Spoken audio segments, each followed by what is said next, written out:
Hey there, Christian from Hertz Tribeca Trade Group with your end of day recap for Wednesday. And wow, what a reversal day.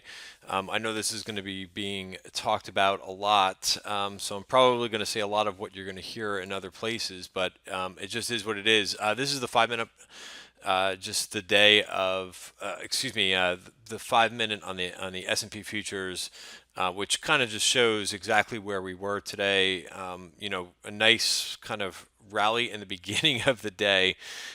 This was at we dipped right at 10:30. That's when oil inventories came out, which were a surprise to the API numbers that came out last night. If you remember, the API, which comes out 4:30 on Tuesday, showed a 1 million barrel drawdown in inventories, and the Department of Energy numbers show the opposite. So the market, that was the initial reason for the dip. We came back nicely before the Fed minutes, and then the Fed minutes came out, and there was a bunch of headlines that were not too dovish. One of which was that Fed officials viewed stock prices as quite high. So what they don't normally make, they don't normally, sorry about that, they don't normally make statements about stock prices. When they do, it doesn't go very well. I believe they did this a couple years ago when they talked about stock prices, and it caused some short-term volatility. So very similar to what they did today. They also, which kind of hinted about, we talked about this in the trading room in the morning about what they're going to, the one thing that we learned, which a lot of times we don't learn a lot of things when all these other Fed officials speak after a Fed meeting. But what kind of came to light was the fact that they hinted at possible uh, possible drawing down of the Fed's balance sheet. That came out. I don't remember which Fed speaker. So they did address that in the Fed minutes again, and it sounds like they're going to have some work to do. And I was listening to Bloomberg this morning, and they were talking about how once you're kind of taking away, not only raising interest rates, but taking away some of that Fed balance sheet, that's also pretty hawkish as well. So they did make mention of that, and I guess that's a new worry for the market as well. There was also, in addition to that, which also kind of just fueled the sell-off, was Paul Ryan mentioned today that the tax plan is going to take a long time. It's going to be complicated, which I don't think is a surprise, but I think I think the market, I guess, has some expectations that that's in there. So it's going to take a long time and longer than the healthcare fiasco. So I don't think that's going to be a smooth road either. So, here's what we had in the markets. Really where it got ugly, because S&P and Qs were holding for the most part, and actually went back to the highs. So kind of a double top for the day. Small caps were really kind of gave the hint that, right after the oil inventories, they dipped. They had a slight move back. They never got back to the highs like S&P and the Qs, and they absolutely got smoked. So this has been the pattern of late, and I think we just kind of have to sit with it. One of the things that I was saying is, there's less opportunities out there now considering what the market is doing, and just take a little bit more smaller size. If you're still going to trade long, on the long side right now, I think you just want to trade a little bit smaller size. So small caps were up. They were leading the way in the beginning of the day, up 1%, and sold all the way off to down 1.6%. These are not good signs, and this is how the market's been reacting for the last couple of weeks. Unfortunately, is it's just anytime the market gets a bid lately, it's having a hard time holding on to it. So where do we look like in terms of technicals? Now we got a break of the value area. I really, rely on these value areas a lot. I say as long as we're in the middle of value area, it's not too, there's nothing really to do until we actually break one of them. Small caps broke today, the bottom of value today. Again, just yesterday they were touching.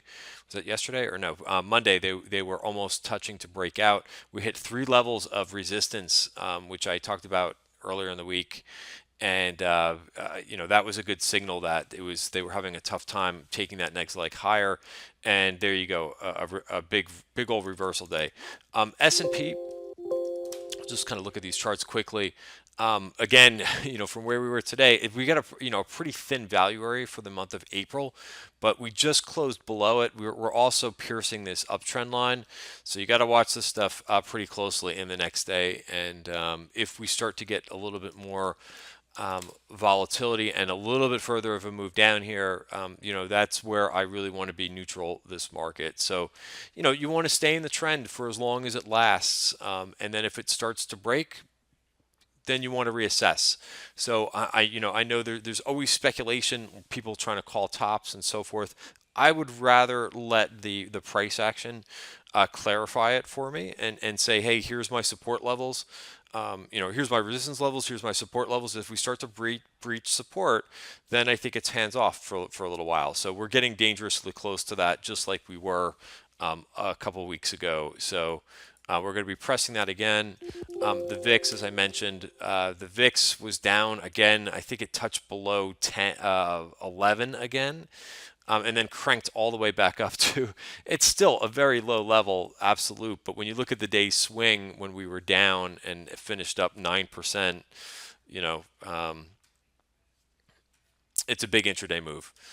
And then finally, so it just was a number of things that just didn't go right today. Oil started the day higher, and what's funny about this is there was a lot of buying of energy, a lot of short dated energy plays this morning. And I really I didn't touch any of them because I knew we had the Department of Energy report. I did buy a little bit of which is way underwater now, but I did buy a little bit of Halliburton.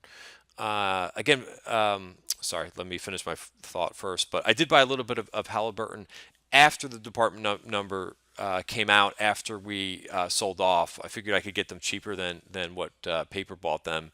But I don't like when people do that. When we come into the day and we're up in oil and we have a Department of Energy, it's different if we're way down in the morning in oil before the Department of Energy numbers, but we were way up. I don't know why all these people were buying calls, because a lot of them were swept. They looked like buys. Implied volatility went up, and very short dated stuff. April, um,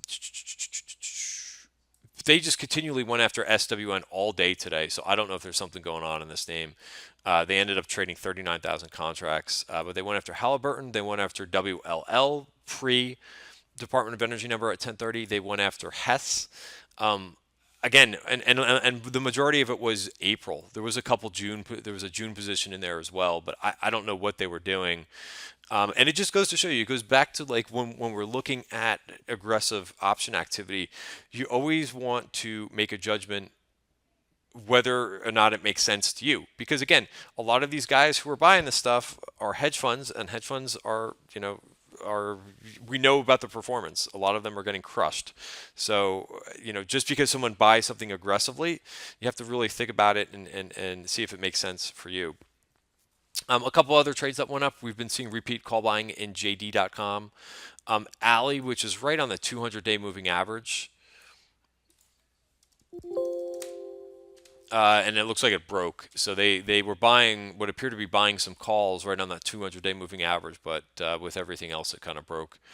SHPG, this was a huge trade.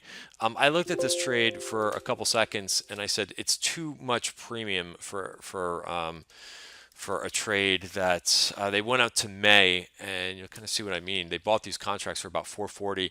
It's too much premium for me to hold, and also the options were crazy wide. They were like almost $1 wide, so too much of a risk. Sometimes these options are kind of like, as I said in the trading room today, like the Roach Motel. You can get in, but you can't get out. And that's not good, especially with something that high premium. A couple of trades that really caught my eye today. So let me skip back. Let me talk about the put trades. Just big put trades today in LYB. LYB rallied. They had they had an analyst day today, and they didn't say anything good in their analysts or anything that really noteworthy. But they bought these right on the highs of the day. These puts, weekly puts.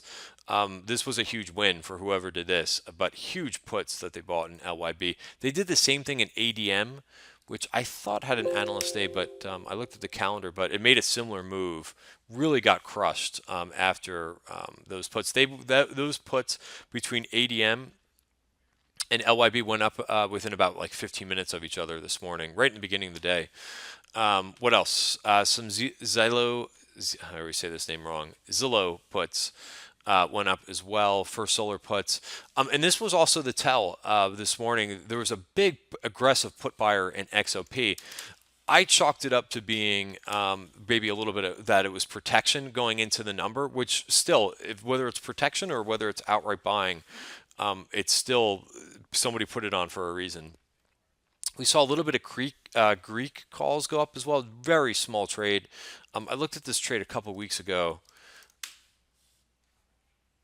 Maybe not a couple weeks ago, but I think it was last week. And the Greek ETF, it is above the 200-day moving average. I didn't do anything with this trade. I'm still on my watch list. You know, it's way above the not way above, but above the 200-day moving average. Kind of looks interesting to me. And then they bought Nugget too. This was after we had already put on a GDX. One of my favorite trades to do for today wasn't a Fed day, but it was the Fed minutes day. But nevertheless, I like to put on a GDXJ trade. It seems to really move around Fed announcements. Either GDX or GDXJ. I decided to do GDXJ. So while everything else was going down, GDXJ was going up. So real big move. And I'm out of about 75% of those calls, but that was a nice winner right before the announcement or the headlines for the Fed minutes. So that's that. Just a couple quick other positions that I have on my radar. I actually started a position in my cash portfolio. This is Coca-Cola. The calls went up here. Notice it sold off with everything else. But basically, my stop will be just under the 200-day moving average. But this is a name that's been fighting back, Coca-Cola, and it's kind of a more defensive name. So I gave this a shot versus the 200-day. Another name that this is the last one I'll talk about, and then I'll talk about what to expect tonight with Asia. If I can find it in here, RFP. I put together a couple charts last night. I wonder how these things held up today.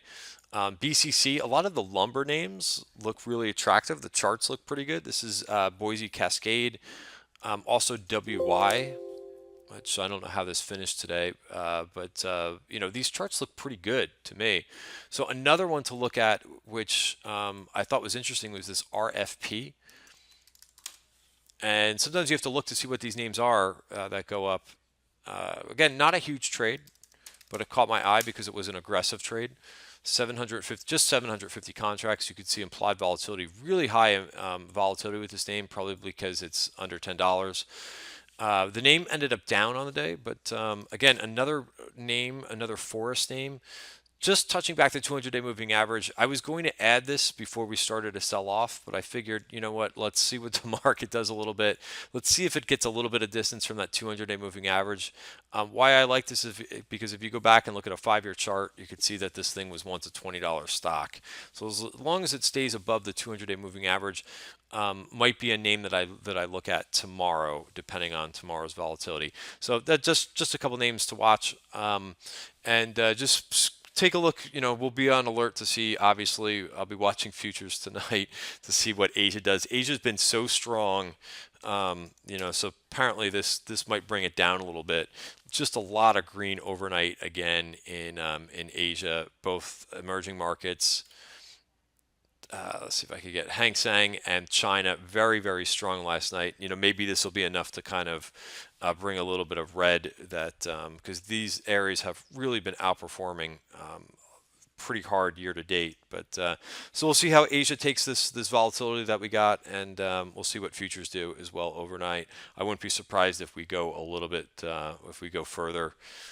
Because S&P futures did close on the lows today. So that's it for today's recap, and I'll see you guys tomorrow in the trading room. Thanks, everybody.